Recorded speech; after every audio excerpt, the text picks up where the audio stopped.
आज का नियामक ज्यामिति का आज नियामक ज्यामिति नियामक ज्यामिति में आपको दो बिंदुओं के बीच की दूरी पर आधारित आपको 8वां सवाल आज बता रहे हैं। और इस सवाल को इस तरह के 2 सवाल और बताते हैं। आप घर में जाके इसको बनाएंगे, आज घर में देख करके इसको आज बनाएं और इसमें जो ना बनता हो उसको बोलेंगे, व्हाट्सएप पर भेज देंगे। क्या कह रहा है, एक समचतुर्भुज का क्षेत्रफल ज्ञात करें जिसके कर्मानुसार, मतलब कर्मानुसार के मतलब ए के बाद बी लिखिएगा, सी लिखिएगा, डी लिखिएगा। कर्मानुसार का मतलब यही होता है। तो ये इतने दिए गए हैं, इसके नियामक चारों शीर्षों के नियामक दिए गए हैं।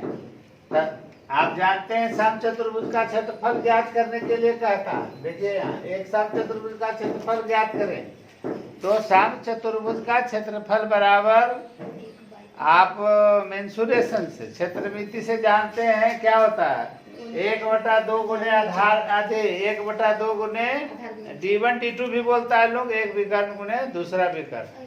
तो एक विकर्ण हो गया AC, दूसरा विकर्ण हो गया BD। तो AC का मान निकालना होगा आपको, BD का मान निकालना होगा।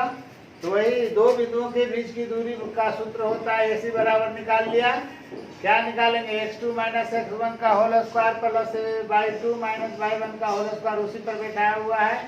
इसको आप देखिए, यहाँ a है तो 3 और माइनस माइनस प्लस हो गया, होल स्क्वायर 0 - 4 का होल स्क्वायर -4 स्क्वायर भी तो इतना ही हो जाता है ना।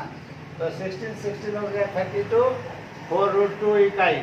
फिर इसी तरह से BD का निकाल लीजिएगा, ये B है और ED है। BD बराबर क्या हो जाएगा, तो 4 + 2 का होल स्क्वायर, 5 माइनस माइनस फिर प्लस हो गया, 6 का स्क्वायर, तो रूट अंडर कितना आ गया, 72 आ गया। अब इसको तोड़ेंगे तो 6√2 होगा, इसको फार्मूला पर बैठा देंगे। तो समचतुर्भुज का क्षेत्रफल बराबर वही 1/2, एक विकर्ण AC हो गया और दूसरा विकर्ण BD हो गया। इसको बैठा दिया 1/2। AC का मान कितना आया था, यह देखिए 4√2 आया था, 4√2 बैठा दिया। इसका मान आया 6√2, इसका मान बैठा दिया। अब इसको √2 गुना करेंगे तो 2 होगा, 24 हो गया। इसको 2 से 2 काट दिया, 24 इकाई हो गया। इसका आंसर हो गया। इसी प्रकार एक और बताते हैं। देखिए ये जो ABCD लिखा प्रश्न को जरा गौर से उसको देख लीजिए। प्रश्न को नहीं देखिएगा तो आपको समझ में नहीं आएगा। ये सवाल थोड़ा टिपिकल है, आई आपका किताब में भी होगा, NCERT में भी होगा और अदर बुक्स में भी होगा। एक आयत ABCD है, ABCD आयत है जिसके निर्देशांक दिए गए हैं, A का, B का, C का, D का। देख लीजिए, कहता है कि को मिलाने से बना है PQRS क्रमशः AB का मध्य बिंदु है P, BC का मध्य बिंदु है Q, CD का मध्य बिंदु है R, जरा गौर से इधर देखना, R, और AD का मध्य बिंदु है S। मध्य बिंदु का निर्देशांक कैसे निकाला जाता है, तो हम इसी P का निर्देशांक निकालेंगे। PA और B का मध्य बिंदु है, तो ये दोनों को जोड़ दीजिए, यहाँ निकाल दिए। देखिए P का नियामक बराबर -1 जोड़ -1/2 और ये हो गया -1 जोड़ 4 है 4/2। तो इसका निर्देशांक कितना हो गया, -1 और ये कितना हो गया 3/2। किसका निर्देशांक निकल गया, P का निकल गया। अब Q का निर्देशांक इसी प्रकार निकालेंगे, तो -1 जोड़ 5/2, 4 जोड़ 4/2। देखिए यहाँ Q का निर्देशांक क्या हो गया, इसको इससे भी कर सकते, कोई फर्क नहीं है। तो 5 - 1, देखिए यहाँ 5 - 1/2, 4 जोड़ 2 बराबर हो गया निर्देशांक कितना, 2 और 4। इसका निर्देशांक आ गया Q का। इसी प्रकार CD के मध्य बिंदु R का निर्देशांक भी निकल जाएगा। तो इसका निर्देशांक कितना आया Q का, 2 और 4। इसी तरह तरह से आर का निर्देशांक निकाल दिए हैं 5 3/2। इसी तरह से आर का निर्देशांक मध्य बिंदु का जैसे निकाल रहे हैं वैसे निकलेगा। 5 -1 है /2 -1 तो कितना हो जाएगा? एस का निर्देशांक क्या हो जाएगा? तो क्या कहा मैंने? -1 जोड़ 5/2। देखो -1 जोड़ 5/2 -1 जोड़ 1 -1 भी लिख सकते हैं। -1/2 तो ये हो गया 2 और -1। इसका निर्देशांक आ गया ये एस का। तो मध्य बिंदु का निर्देशांक निकालने का तरीका क्या बताया? अगर कोई रेखा ए बी है उसका मध्य बिंदु का निर्देशांक निकालना होगा तो दोनों एक्स निर्देशांकों को जोड़ देंगे, /2 करेंगे। इसी प्रकार y निर्देशांकों को दोनों y निर्देशांकों को जोड़ देंगे, /2 करेंगे तो p का निर्देशांक आ जाएगा। इसी प्रकार q का भी निर्देशांक आ जाएगा, r का भी आ जाएगा और s का भी आ जाएगा। अब प्रश्न को जरा गौर से आप देखेंगे क्या लिखता है। कहता है p q r s a b c d a d के क्रमशः मध्य बिंदु है, तो मध्य बिंदु का निर्देशांक आपने निकाल लिया। अब कहता है क्या p q r s एक वर्ग है, एक आयत है या एक समचतुर्भुज है? उत्तर की पुष्टि कीजिए। 3 सवाल है आपके साथ कि यह जो p q r s ये जो बन रहा है चतुर्भुज, यह वर्ग है कि आयत है कि समचतुर्भुज है? तो कैसे पकड़ेंगे? कल आपको मैंने आयत के बारे में बताया था, याद कीजिए। आयत के बारे में बताया था, वर्ग के बारे में बताया था कि आयत और वर्ग होने के लिए क्या हमको करना होगा।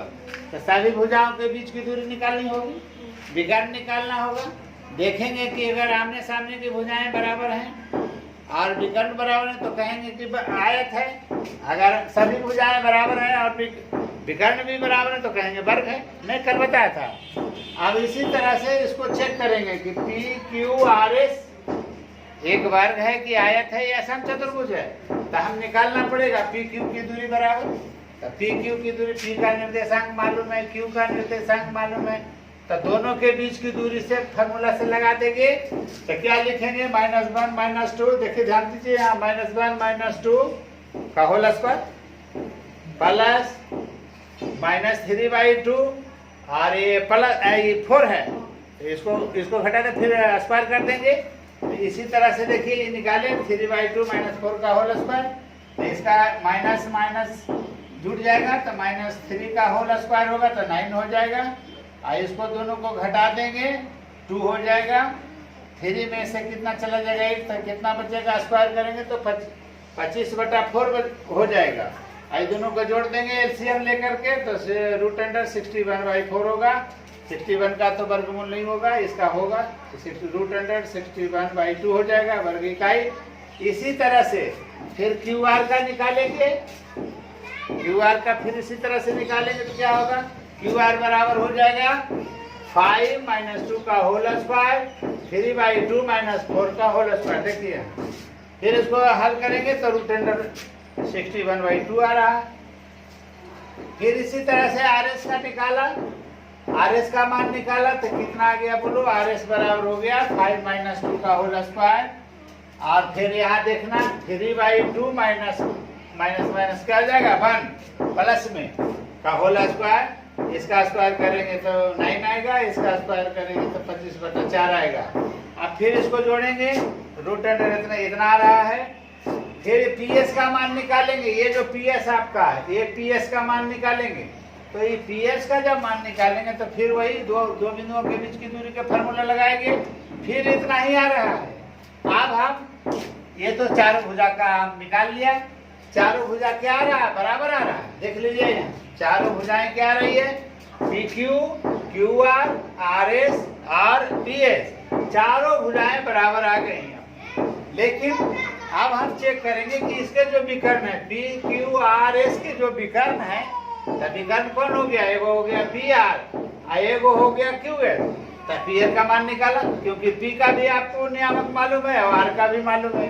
तो पी का निर्देशांक क्या हो गया? -1 और 3/2 है, आई है 5 और 3/2 है। अब इसको फिर निकालेंगे तो क्या लिखेंगे?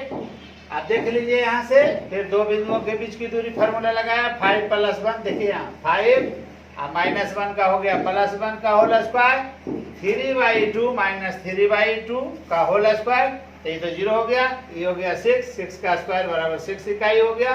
अब इसी तरह से QS का मान निकालेंगे, तो क्या लिखेंगे 2 - 2 का होल स्क्वायर, 4 - प्लस का होल स्क्वायर, तो ये हो जाएगा 0, ये हो जाएगा 5 का होल स्क्वायर बराबर हो जाएगा 5 वर्ग इकाई। अब आपने क्या देखा, अब इस चतुर्भुज में PQRS चतुर्भुज में ये जो चतुर्भुज बन रहे हैं मध्य बिंदुओं के जोड़ने से, उसमें क्या देखा कि चारों भुजाएं बराबर आ रही हैं, PQ बराबर QR बराबर RS बराबर PS, लेकिन इसके विकर्ण बराबर नहीं आ रहे हैं।